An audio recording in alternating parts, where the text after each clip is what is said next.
Shelley and Tom, there are some who are deeply upset. None of them wanted to speak on camera tonight. Others are ready to move forward and soldier on for their party.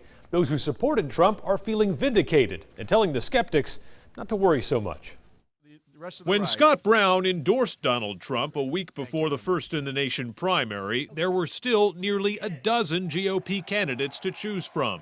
Today, Trump stands alone. Who would have thought that the Republicans would be all done and the Democrats are still battling? Frequently mentioned as a possible vice presidential candidate for Trump, Brown says he'll be helping the campaign with outreach efforts in Washington.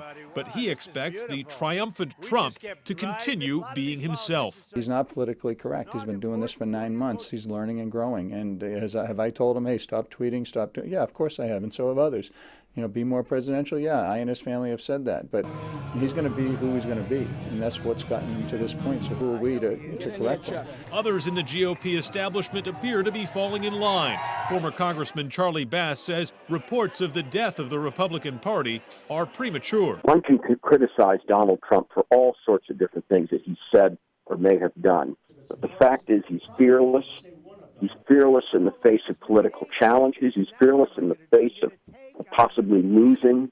And I think people were attracted to the fact that he wants to do things differently. The question is, can Trump replicate his primary success in the general election? Many are skeptical, but longtime Republican insider Tom Rath says Democrats can underestimate Trump at their own peril. The idea that this movement, this anger, this foment in the electorate is confined to Republican voters is wrong. And I think if they assume that, they're going to make a mistake. Charlie Bass, whose grandfather was an ally of Teddy Roosevelt, thinks he sees a little of Roosevelt in Trump.